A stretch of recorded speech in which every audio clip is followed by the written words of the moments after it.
Olá, meus caros, nobres amigos inscritos e membros do canal Spook Houses Casas Assombradas.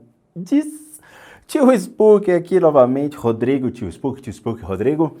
Tem gente que fala, eu não sei o nome desse camarada. Eu falo em todos os vídeos. As pessoas não assistem, né? Vamos lá. Hoje é segunda-feira de aprendizado, entretenimento, sabedoria e respondendo aos inscritos. Pessoas, presta atenção. Dúvidas referente aos vídeos publicados no canal. Dúvidas referente aos vídeos publicados no canal. Não são dúvidas pessoais. Pessoais tipo, Tio Spook, você pode me dizer se eu sou Madu, se eu sou Large, se eu sou XL, eu não sei. Nisso a gente não faz. São dúvidas referentes aos vídeos. Tio Spook, não entendi o conceito aplicado neste vídeo. O senhor pode me explicar? Perfeito. Todas essas dúvidas devem ser encaminhadas para um único endereço de e-mail, que é o spookresponde@gmail.com. Eu estava falando com a Dani. Dani é minha esposa e ela me assessora nos e-mails que os inscritos mandam para solicitar tratamentos e as limpezas de casas, ok? O que acontece? Muita gente acabou encaminhando coisas que não devem a esse endereço de e-mail. Esse e-mail é para as pessoas que querem tratamentos. Mas a mesquinhez de muitas pessoas foi tão longe que as pessoas começaram a mandar coisas que não devem, atrapalhando completamente o ritmo de leitura dos e-mails e o envio de certas informações para as pessoas que realmente precisam de ajuda. Ou seja, pessoas que não precisavam de ajuda, não mandaram para solicitar ajuda, mas mandaram para tirar dúvidas pessoais e análises pessoais sem que a gente tivesse solicitado. E isso atrapalha quem precisa. Se você fez isso, saiba que você foi realmente uma pessoa muito ruim, tá? Eu ia dar uma de...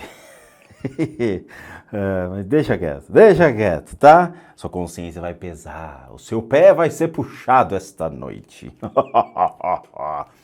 Tio Spook, vamos ao que interessa. Bora nas leituras das perguntas. Vamos lá. Bruna Carvalho. Boa tarde, tio Spook. Eu sou da RM de Curitiba e amo seu canal.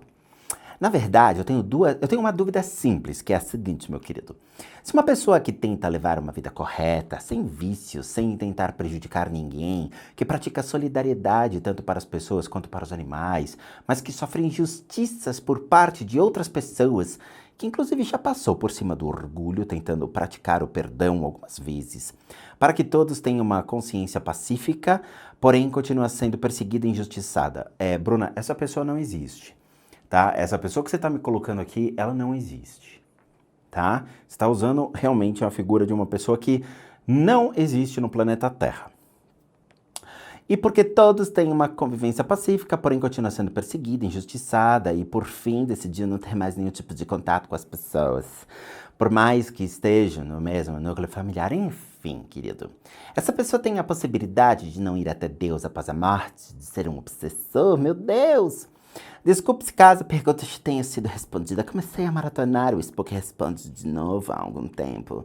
Muito obrigado por seus ensinamentos e manda um oi aí para os universitários. Deus abençoe você, a Dania Lilo. Bruna, você não entendeu.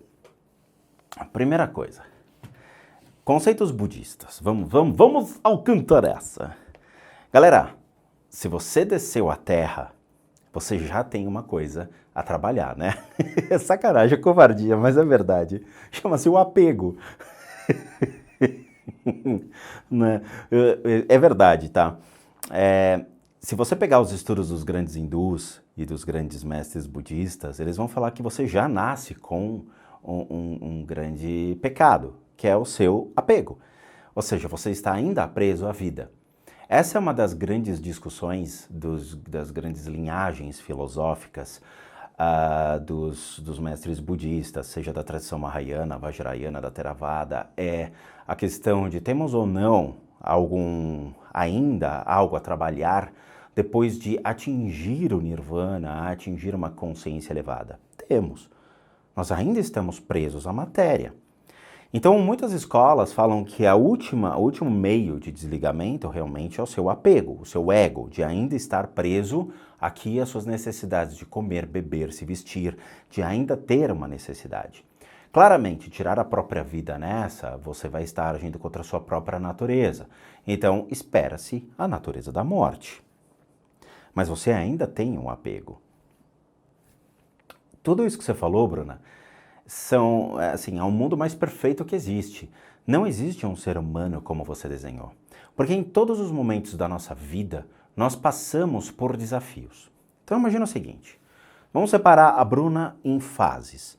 Você tem a sua fase de criança, a fase do adolescente, a fase do adulto e a fase já de estar maduro na vida, de já ter experiência e depois se preparar aí para a morte na sua terceira idade, já envelhecendo. Quando você é criança, você não sabe direito as regras, leis, normas da existência. Você aprende por observação, seja uma observação advinda dos seus pais, que predeterminam o que é certo e o que é errado. Mas você, quando criança, já cometeu vários erros. Primeira coisa, toda criança, ela age por um estado egóico extremamente elevado. Ou seja, eu quero, me dar, é meu, cala sua boca e eu mereço. Todos os pais que têm os seus filhos sabem que a criança sempre passa por essa fase do me dê papai, não é mesmo? E isso vai sendo trabalhado quando a criação de valores é pré-determinada. Então você não nasce perfeito. Quem vai lhe dar a consciência é a vida, a sua criação, a abertura de você para uma sociedade que vai começar a predeterminar quem você é. A constituição do seu ser, o que é certo, o que é errado, o que é o direito, o que não é de direito, e assim vai. Não existe esse arquétipo, as pessoas vivem no e se e não no aqui e agora. Ou seja, o que nós temos hoje no mundo? Quem são as pessoas? Quais são as necessidades do indivíduo? Emocional, mental, espiritual, física, e a gente predetermina essas condições estabelecendo a relação dela mediante uma sociedade dela relacionada a trabalho, família e outros pontos.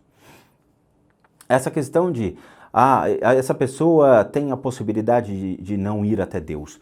Galera, uma coisa que vocês têm que entender é que não existe uma regra no final da vida. Isso eu já falei. A morte, ela é praticada por muitas escolas tradicionais budistas desde o momento que você nasce. Como assim, tio Spook? É maratona da morte, né? Morri, levantei. Morri, levantei. Morri, levantei.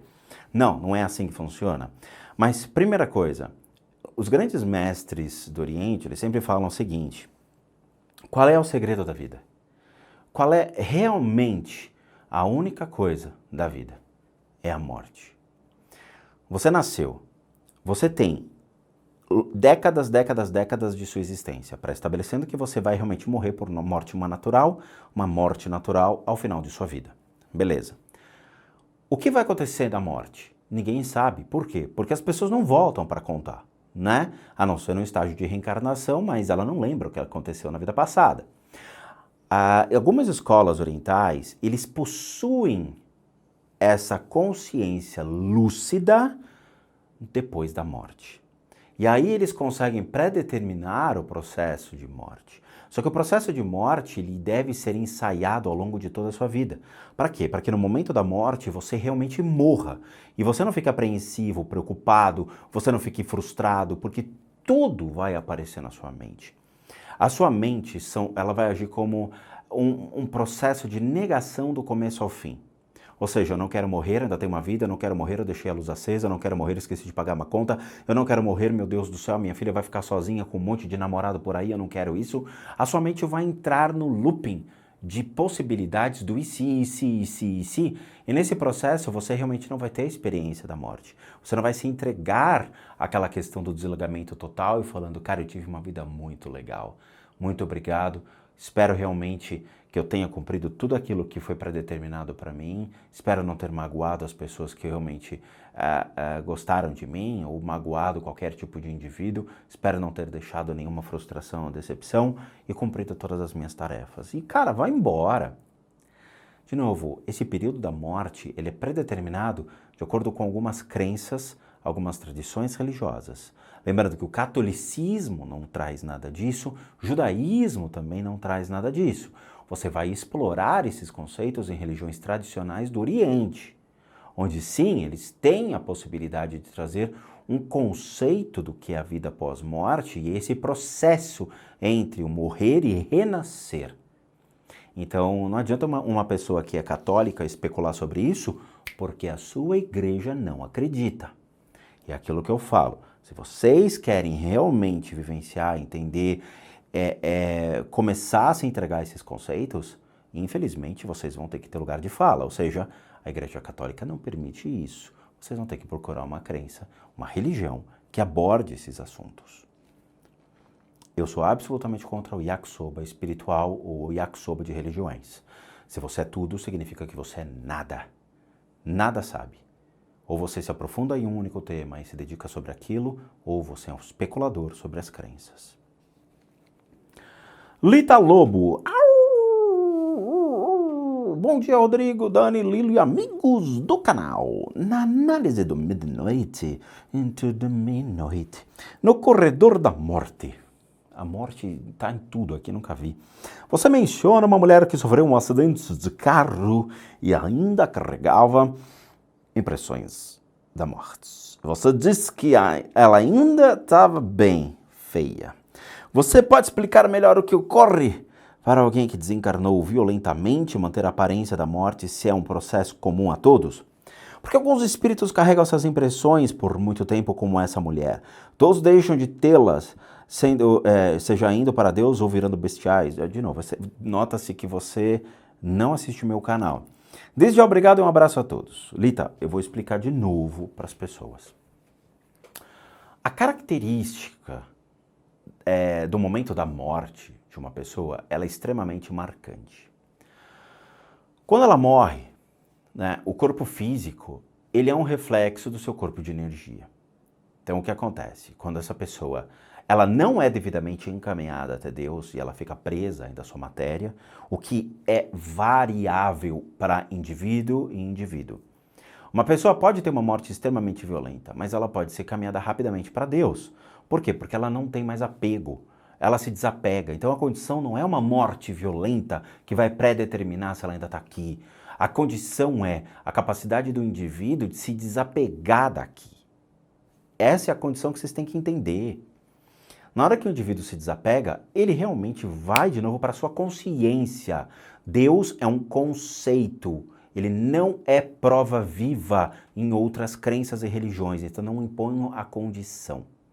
De novo, qualquer indivíduo dentro de sua crença, acreditando ou não em Deus, ele pode buscar a elevação de sua consciência para um processo de reencarnação. Essa reencarnação pode ser extremamente rápida ou pode ser demorada, de acordo com diversos processos que esse indivíduo vai passar no período de pós-morte. Se esse indivíduo ainda permanece aqui, ele vai ainda permanecer como ele morreu durante um tempo da vida dele, do mundo espiritual. Então, aquelas características, elas são pré-determinadas de acordo com o momento de sua morte. Claro, a gente não vai ter um motoqueiro sem cabeça. Então, oh meu Deus, eu estou vendo um cara com roupa de couro sem a cabeça. O que ele é? Ele é um stripper? Não. Ele é um dos cantores daquele lado macho man? Não. O que ele é? Nada, porque ele não vai plasmar sem a cabeça, ele vai plasmar com a cabeça, mas ele vai trazer certas características relacionadas à morte dele, porque foi uma impressão que ficou no corpo de energia, uma blueprint, né? Uma impressão, ou seja, é um registro que ficou no corpo de energia daquele ser. Então, por isso que muitos espíritas olham e falam, oh meu Deus, eu estou vendo uma mulher toda afunhanhada. Por quê? Porque a característica dela, como ela morreu, ainda repercute no seu corpo de energia. Depois de um certo período, esse corpo de energia ele vai sendo moldado de acordo com vários processos que esse espírito vai passar ao longo de que sua consciência permanecer aqui no planeta Terra. E aí sim, ele vai entrando em um mundo complicado, porque é como se a consciência dele deixasse de existir e ele vai agir pelas emoções, pelos instintos, pela sua necessidade de ainda estar aqui presente. E aí é que realmente as características vão sendo moldadas. Então, por favor, não pré-coloquem uma condição de Deus e não estipulem o que realmente uma pessoa vai acontecer ou não no período de morte, porque não tem como saber, ok? Fernando Paca, eu gosto muito de você. Fernando Paca. Olá, Rodrigo. Sou assíduo do seu canal, mas assisto outros canais também, viu?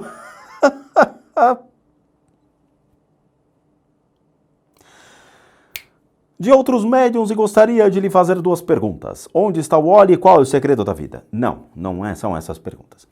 É verdade que o suicida fica ligado ao corpo em seu espírito, assistindo e sentindo tudo o que lhe acontece, desde a hora da morte, autópsia até a sepultura, chegando ao ponto de sentir e ver o corpo ser decomposto, como se estivesse vivo?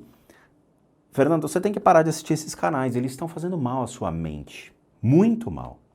Muito mal. E a clonagem energética existe? Seres chamados entrantes clonam o seu cordão de prata se ligando a você, colocando em você uma espécie de chip? Chip? Pocherello? Não, Eric Estrada. Eram os 2 chips, onde no caso um induziriam a atitudes errantes, como no caso do médium João de Deus, onde fui citado no vídeo que eu vi. Fernando, se tivesse um botão de resetar você ao mundo, com certeza eu apertaria. Fernando, eu nunca vi um texto absolutamente errado do começo ao fim. Vamos lá. Se eu fosse você, eu pararia realmente de assistir os outros canais, porque eu acho que a sua mente está entrando em confusão. É sério, tá? Antes de mais nada, eu tenho 25 anos de estudo de religião. Chutei a câmera. Eu estudo, hoje, eu já não estudo tanto quanto eu estudei a minha vida inteira. Mas eu tenho um histórico muito grande de diversas religiões, crenças. Tive com grandes mestres espirituais, mestres pessoais, físicos, não devaneios astrais, tá? Então eu tive com grandes instrutores, grandes mestres pessoalmente, e que realmente questionaram a especulação que nós temos hoje no mundo espiritual. Gente, vamos lá. A primeira coisa que vocês têm que entender é todos os canais que ensinam coisas para vocês sobre espiritualidade, eles têm que ter, primeira coisa, quem são esses caras? Quais são os certificados que esses caras possuem? Qual é a expertise deles? Qual é o trabalho de campo que eles fazem? Qual é a capacidade intelectual que essas pessoas têm? Porque é realmente necessário ter pessoas que sejam inteligentes, pessoas que realmente tenham habilidades para trabalhar essas energias. As pessoas não questionam, elas assumem uma verdade como a delas real. Então, quando vocês questionam uma pessoa, a pessoa sempre acha uma desculpa estúpida para escapar de seus argumentos. Onde você obteve esse conhecimento? Do astral, querido. Não existe isso. Não existe isso. As coisas, elas são realmente validadas, comprovadas e testadas. Tanto coisas físicas, alimentos que vocês consomem, objetos que vocês precisam, o carro que vocês consomem e até mesmo a espiritualidade, ela tem que ser testada e comprovada. É por isso que muitas pessoas questionam a igreja, é por isso que muitas pessoas questionam a fé, é por isso que muitas pessoas afrontam certas crenças e perdem essas crenças porque eles não acham respostas às suas perguntas. Muitas pessoas deixam de ser espíritas, por quê? Porque tudo é karma, tudo é vida passada, tudo se justifica por uma banalidade que você não tem como argumentar com um pseudo-médium, que diz que tudo está relacionado à vida passada, ou que um obsessor estuprou uma menina de 14 anos para poder vender livros sobre como se desapegar de obsessores. Isso existe, e esse médium aí da televisão tem até no Reclame Aqui reclamações dessa figura sobre realmente seus comportamentos perante os seus clientes, ok? Então assim, todas essas informações, Fernando, se você obteve de algum canal, eu sinto honestamente por você, porque isso só vai te fazer mal. Primeiro ponto. É verdade que o suicida fica ligado ao corpo em seu espírito, assistindo e sentindo tudo que lhe é a morte, a autópsia, sepultar, tudo. De onde você tirou isso? Da onde você tirou isso? De novo, acredita-se que qualquer indivíduo, quando pré-estabelece uma condição de morte, seja ela um suicídio, seja ela um assassinato, ou seja ela uma morte natural, nós não sabemos o que acontece. Predeterminar condições desse tipo para qualquer indivíduo é um crime. Eu não posso predeterminar que todo e qualquer indivíduo que se mate passe pelo mesmo processo. Não pode, não existe. Por isso que acredita-se que, baseado em livros especulativos, dentro de uma doutrina, que não é uma crença, não é uma fé, não é uma religião, é uma doutrina, acredita-se que aconteça um procedimento. O que eu trago a vocês são estudos baseados no Oriente de 2.500 anos atrás, onde realmente pressupõe-se que, durante o processo da morte, a sua consciência ela é resgatada. Em alguma etapa da sua existência no planeta, seja nesse período de vida ou de morte, ela vai ser resgatada, independente da condição que aconteceu. Para estabelecer uma condição de que você vai ficar do lado do seu corpo vendo todo o processo, isso, desculpa, ou é masoquismo ou é sadismo. Eu não sei que médium que você se consultou, ou que canal que você escutou isso, mas é uma condição sádica imposta. Não existe isso.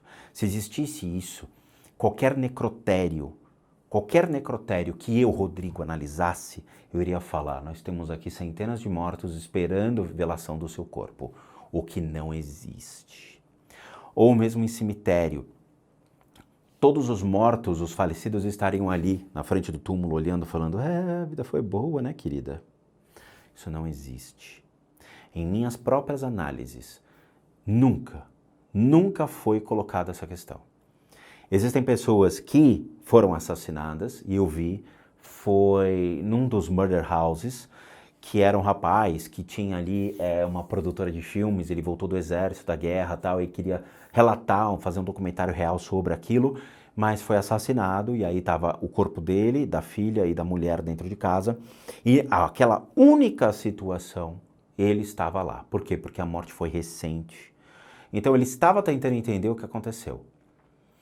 Ele não vai ficar preso ao corpo, ele está vendo o seu corpo. Toda a sua consciência já foi retirada do seu corpo. Então, a sua consciência física já foi, a sua consciência emocional e mental. Ele não tem ligação nenhuma com o seu corpo físico. Na hora que você é retirado do seu corpo, tudo que você tem espiritualmente deixa de existir, você não tem mais contato com o seu corpo. O que vai predeterminar a sua condição é a sua consciência. Por isso que os espíritos, eles vagam extremamente rápido, né? Vagar é um termo meio delicado nessa frase, mas é por isso que eles são conduzidos extremamente rápidos, porque quem predetermina é o pensamento deles. Então eles podem estar aqui e de repente eles vão para outro lugar, movidos pela sua própria consciência. Imagina que é uma consciência que se move, a qual ainda está aqui. Sua segunda pergunta. A clonagem energética existe? Eu nunca vi isso. Nunca ouvi uma coisa absurda dessa. Seres chamados entrantes clonam seu cordão de prata se ligando a você, colocando em você uma espécie de chip. Chip, é sério. Quer dizer que agora eu virei uma camiseta das lojas Renner. Né? Quer dizer que se eu vou passar na porta, apitou, meu Deus, deve ser o meu chip no cérebro. Ai, desculpa, querida. Sabe como é que é, né? É um chip novo que eu acabei de comprar, agora da moda outono e inverno. Não existe isso, pelo amor de Deus. Vamos lá. Durante muito tempo, houve uma segregação entre conceitos de médiums, tá? A mediunidade aplicada por Allan Kardec na França é diferente da mediunidade que surge aqui no Brasil. O que é essa mediunidade? Centros espíritas que vieram para cá, ou seja, conceitos espíritas que vieram para cá e precisaram se fundir com uma crença local. Então, eles se fundiram com o cristianismo. Por isso que você vai em centro espírita e tem imagens de Jesus Cristo. Porque ele não faz parte do espiritismo, uma vez que a Bíblia não possui esses conceitos. A Bíblia foi escrita há 2.000 anos atrás.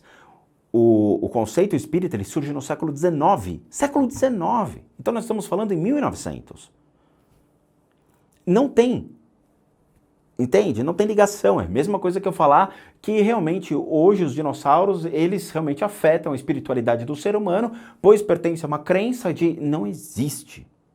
Então o espiritismo ele se funde com o cristianismo para quê? Para se promover entre os cristãos e fazer com que os cristãos voltem-se à necessidade emocional de falar com os seus mortos, uma vez que a igreja não possui conhecimento de como fazer com que as pessoas se comuniquem com os seus mortos. Você pode rezar para os seus entes queridos, que acontece onde?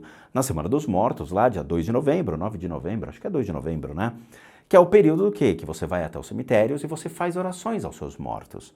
Curiosamente, a Igreja Católica, então, acredita em mortos, porque ela pede para que você faça isso, né? A novena e tudo mais aos mortos. Mas ela não acredita que você possa se comunicar aos mortos. Então, por essa necessidade, o Espiritismo olha para você e fala: eu posso falar com seus mortos, venha cá, meu queridinho. Aí ele adentra você dentro da senda do espiritismo, da doutrina espírita. E ele coloca a doutrina como um fator sine qua non para que você possa estabelecer essa comunicação com os mortos. Porém, dentro dos conceitos espíritas foram surgindo vários segmentos. E um desses segmentos de espíritas, grupos espíritas, eles acreditam nesse conceito de chip.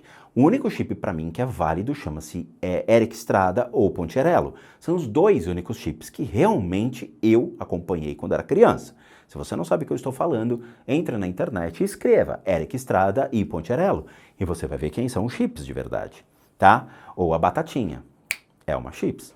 Mas eles acreditam que as pessoas são chipadas.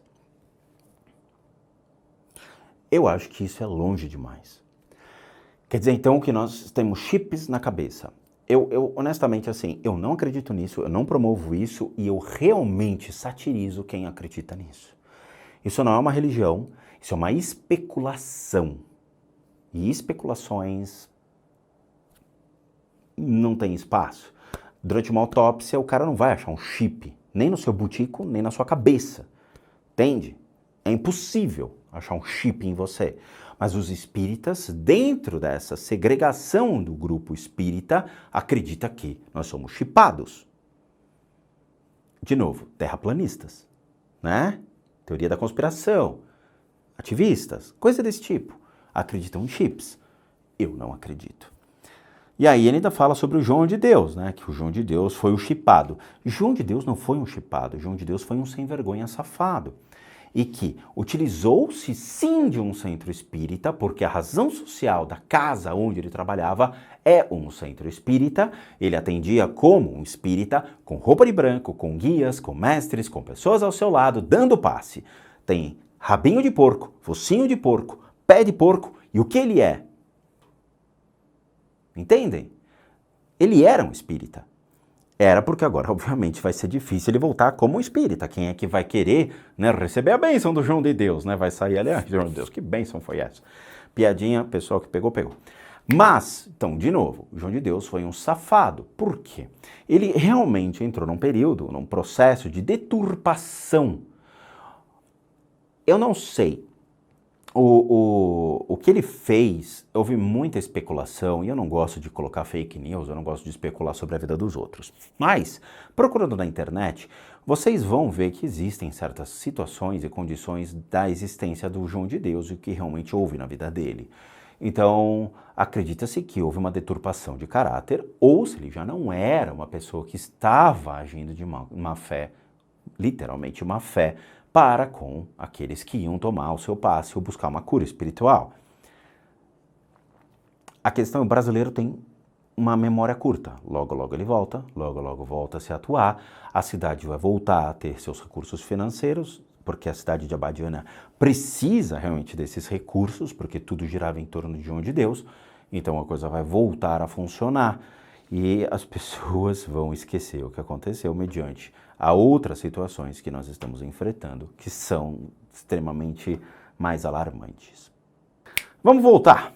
Wilmer. Rapaz, que nome muito louco. Como você chama? Wilmer.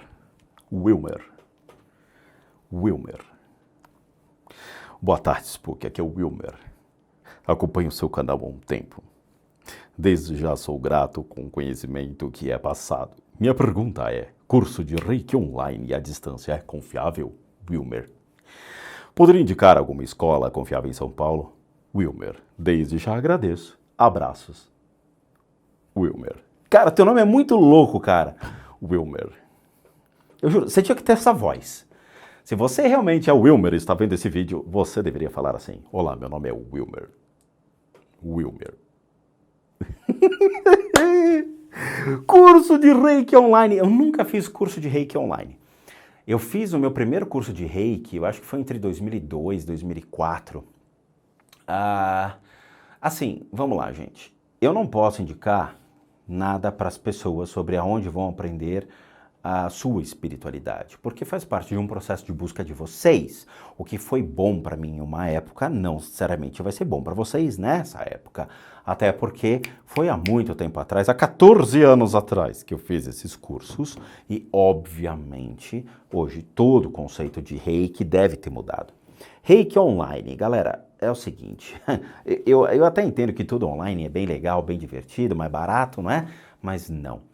Todo e qualquer tipo de conceito prático espiritual, cursos de espiritualidade devem ser devidamente instruídos pessoalmente. Nenhum curso deve ser feito online. Por quê? Primeira coisa, prática, aplicabilidade. Se você passar mal, como é que faz? Quem é que vai te resgatar? É o teu mouse? É o teu teclado? Não. Quando lida com o processo de energia, trocas de energia, é muito delicado, porque você tem que estar do lado de um professor qualificado, um professor realmente que possui uma instrução para poder lhe auxiliar. Caso contrário, você vai passar mal, você não vai aguentar o tranco, você não vai conseguir seguir em frente. Existem pessoas, eu vou te falar uma analogia, uma comparação. Eu conheço um cara que com meia latinha de cerveja o cara fica doido. E tem gente que toma 2 garrafas de vodka e não acontece nada. Idem para esses cursos. Tem gente que consegue fazer um curso tranquilo, pois não se envolve. E tem gente que se envolve e acaba passando mal. Eu conheço muitas pessoas que passaram mal fazendo cursos à distância de espiritualidade. Então, não façam. Vão diretamente à pessoa, conheçam o indivíduo que estão lhe dando aula, busquem informações quem é essa pessoa, qual é a graduação, se ele possui uma graduação fora dessas graduações espirituais que as pessoas colocam, seja formado em alguma faculdade, tem conhecimento empírico sobre outras coisas. Sabe? Busquem saber quem é o indivíduo que está lhe instruindo. E eu falo por experiência. Eu tive muito professor vagabundo mesmo, mas vagabundo, eu falo de boca cheia, que durante um processo de dando uma aula, estava anunciando o carro. Eu estou anunciando meu Tempra. Alguém quer comprar? Eu tenho um Tempra. Gente, eu tenho um Tempra, tá? Agora a gente pode ir para aula. Eu juro, isso aconteceu. Isso aconteceu. Qual é o respeito que esse cara tem para com a matéria? Qual é o respeito que esse cara tem para com a espiritualidade? Nenhuma. Ele simplesmente é um oportunista. Eu levantei e fui embora. Eu juro para vocês. Sabe? Eu tive outros professores que eram bem doidos e que realmente eram pessoas bem qualificadas e divertidas dentro do contexto da espiritualidade. Eles não, assim, eu conheci pessoas que não tinham formação acadêmica nenhuma, mas o que eles tiveram foi a coragem de pegar uma mochila e ir para a Índia, fazer um mochilão na Índia, e trouxeram experiências, fizeram cursos de ayurvédica na Índia, fizeram cursos de acupuntura na China, e aí sim, eles trazem esses conceitos e montam uma escola de acupuntura aqui em São Paulo, ou montam naturopatia, né? Montam escolas desse tipo, onde você realmente vai aprender conceitos sobre muitos fatores que o cara foi até lá e aprendeu e trouxe, só que ele foi até lá. Ele realmente vivenciou aquilo e ele continua ainda a fazer um processo de reciclagem. Ou seja, ele tem o bom senso de continuar trazendo informações para o negócio dele. Agora, pessoas que falam que, não, eu trago isso do astral. Cara, levanta e vai embora. Levanta e vai embora. Ou o cara ele é realmente alguma coisa, ou ele é simplesmente um especulador. Tem gente que entra em centro espírita, vê o cara dando passe e comercializa o passe espírita. E fala que aquilo é um reiki que ele aprendeu em centro espírita. Não existe reiki em centro espírita, cara. Espiritismo não aplica-se reiki. Espiritismo, dentro da sua doutrina, utiliza passe magnético. O reiki, ele tem uma outra escola, um outro conceito, uma outra aplicabilidade. Quem realmente trouxe o conceito do reiki para nós Para o mundo foi o Sr. Mikao Usui, um japonês. E aí tem algumas histórias sobre ele, que realmente era uma pessoa que foi até os Estados Unidos, estudou teologia, aí depois ele voltou, ele aprendeu a técnica de aplicabilidade de Reiki com grandes monges, com mestres, e aí sim começou a buscar tratamentos para as pessoas mediante a técnica de imposição de mãos. Tá? Então tem muitas histórias sobre Mikao Usui, mas Mikao Usui não é espírita, então não pode ser aplicado dentro de centros espíritas. É uma apropriação cultural. O espiritismo deve se permanecer dentro do passe espírita. Agora, de novo, o Reiki online à distância não é uma questão de confiabilidade ou não, mas uma questão de você precisa ter uma instrução correta com um profissional qualificado presencialmente, tá? O Reiki em si, ele é extremamente confiável. O que vai predeterminar a condição do Reiki é quem aplica. Tem muita gente mau caráter que aplica Reiki. Tem muita gente mau caráter que utiliza-se do nome Reiki para poder fazer suas falcatruas. É sério. Eu já vi muita gente vendendo cursos de Reiki. Na verdade, o que ele estava fazendo era trabalho de amarração amorosa. Tá? Então tome muito cuidado com essa questão de a quem vocês vão buscar essas respostas, porque vocês têm que aprender a questionar, não a assumir uma verdade absoluta. E lembre-se, se o cara for formado pelo astral, levante e vá embora. Todo mundo tem uma formação real palpável, certificado, dentro de escolas qualificadas, dentro do conceito real qualificado.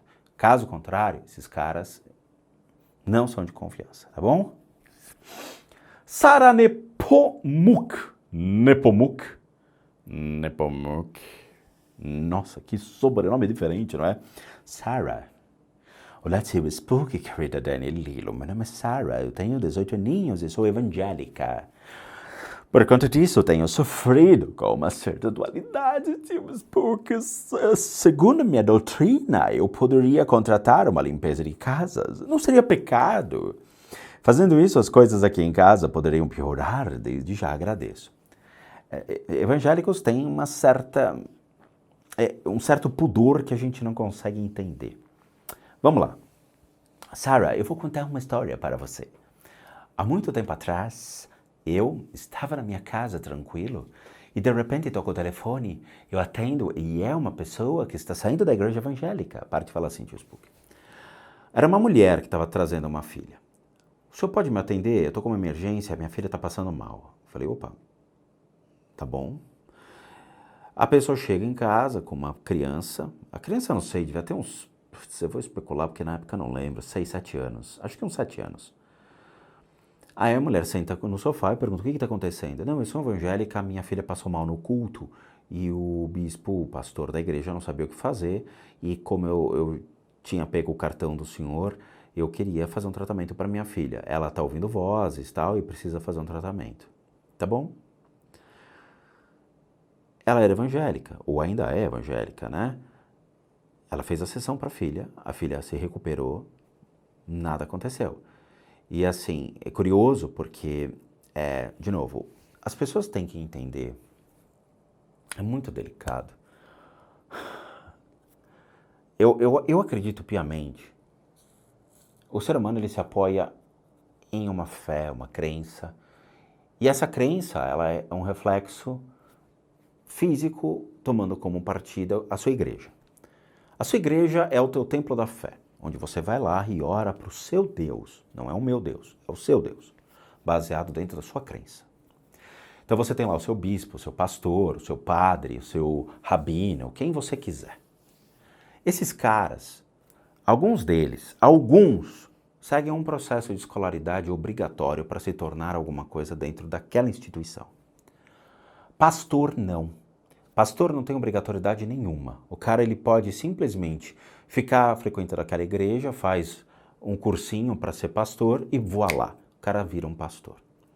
Para ser padre é bem diferente. Você tem um processo sério ali de aprendizado, de clausura e tudo mais, que você fica e que você realmente aprende direito à missa, à congregação da hóstia, à consagração e tudo mais. Em outras crenças, rabino, então, é muito mais complicado a formação de um rabino, onde o cara tem que ir para Jerusalém para fazer um curso lá, e aí sim ele recebe a bênção diretamente dos grandes radicíssimos que vão lhe instruir, e aí ele pode ordenar ali a sua sinagoga, não é? Pastor de igreja evangélica não, querida. Pastor de igreja evangélica, eu sinto muito, não precisa nem fazer curso. O cara, ele simplesmente assiste 2, 3 aulas e aí ele vai lá e monta a igrejinha dele. Você vê escândalos da igreja evangélica acontecendo direto, sabe? Eu conheço muitos pastores que realmente foram oportunistas. Meu canal foi vítima de muitos pastores que são oportunistas, são bandidos e que prevaricam sobre a crença do outro sem fundamento algum. Quando você joga no Google sobre a igreja evangélica, você se assusta. Mas por que eu falo isso? Porque a igreja evangélica ele não possui nenhum conhecimento sobre o mundo espiritual, a igreja evangélica não possui nenhum conhecimento sobre realmente técnicas para limpeza e retirada de energias dentro da casa das pessoas. Não é algo que eles saibam. O que eles saibam é subir no púlpito e falar o que as pessoas querem escutar. Ponto, acabou. Essas técnicas que eu trabalho são técnicas relacionadas ao budismo, ao hinduísmo, coisas que vêm de 2.500 anos atrás e que realmente têm um valor agregado dentro dessas religiões as quais hoje eu possuo, eu frequento. Então você não pode pedir para um representante de uma igreja a qual você acredita nesse atual momento retirar energias ruins da sua casa, sendo que ele não sabe nem do que você está falando. Entende? De novo, a gente tem que ver o mundo como ele realmente é, tá? Como ele é. Então, assim, quando você, independente se você é evangélico, se você é ateu, se você é cristão, se você é muçulmano, se você é judeu, você está passando por um problema, você vai procurar um auxílio. Você não vai chegar num hospital, você passando mal, e eu falar, não, só quem vai me atender é médico evangélico. Não vai. Você não vai querer saber se o cara é muçulmano, se o cara é judeu, se o cara é budista. Você vai querer uma ajuda médica. Porque a sua necessidade fala mais alto. Então, se você realmente precisa de uma ajuda, um auxílio para a retirada dessas energias de sua casa, você não vai procurar um pastor da sua igreja porque ele não possui métodos, nem conhecimento, nem sensibilidade para saber o que acontece dentro da sua casa. Você vai procurar pessoas qualificadas, capazes de atender a sua necessidade. Se a sua necessidade fala mais alto que sua fé, você realmente vai ser atendida por um espírita ou por pessoas que trabalham com essas técnicas de retirada dessas energias da sua casa, mas que funcionem. Se a sua fé fala mais alto, você vai procurar o pastor da sua igreja, mas não necessariamente ele vai conseguir retirar essas criaturas ou essas energias de sua casa. Lembre-se, se você realmente quer ser tratada por um médico, você não predetermina uma condição. Se é um médico evangélico, muçulmano, cristão, islão, que você não predetermina. Você precisa ser atendida. O hospital, ele não predispõe esse negócio. Nós temos 100 médicos aqui do Islã para atender pessoas do Islã. Nós temos mais 50 médicos budistas para atender só budistas. Nós temos 30 médicos que são rabinos e que vão atender só judeus. Isso não existe e nunca existirá. Nunca.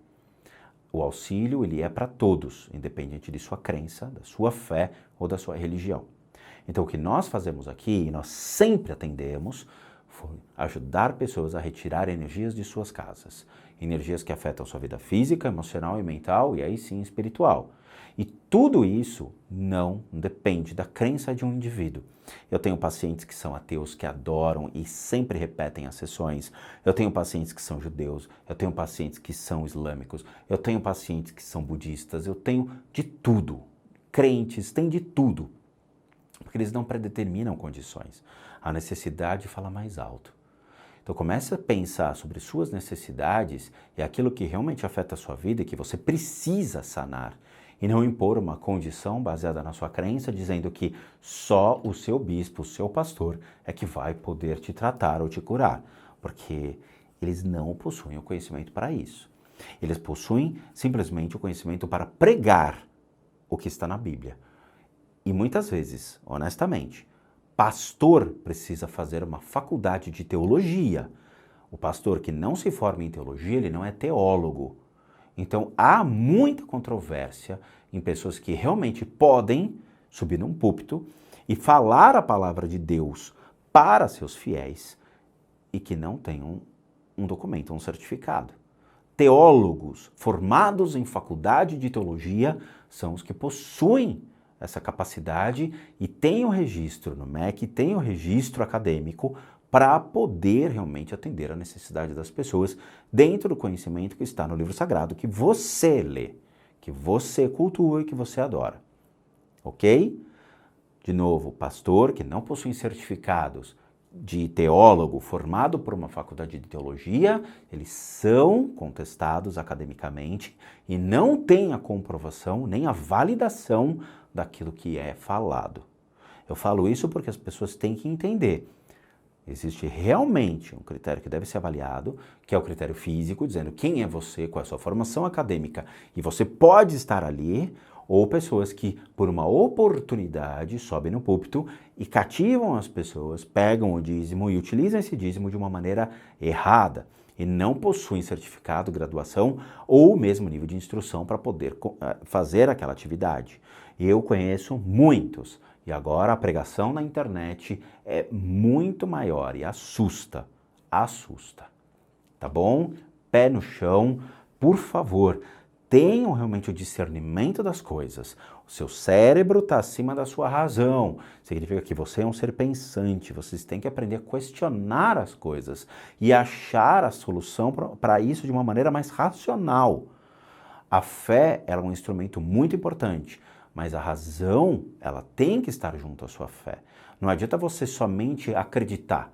Eu preciso conhecer, eu preciso desmistificar, eu preciso estudar sobre aquilo que eu acredito, para que aí sim torne-se uma verdade absoluta.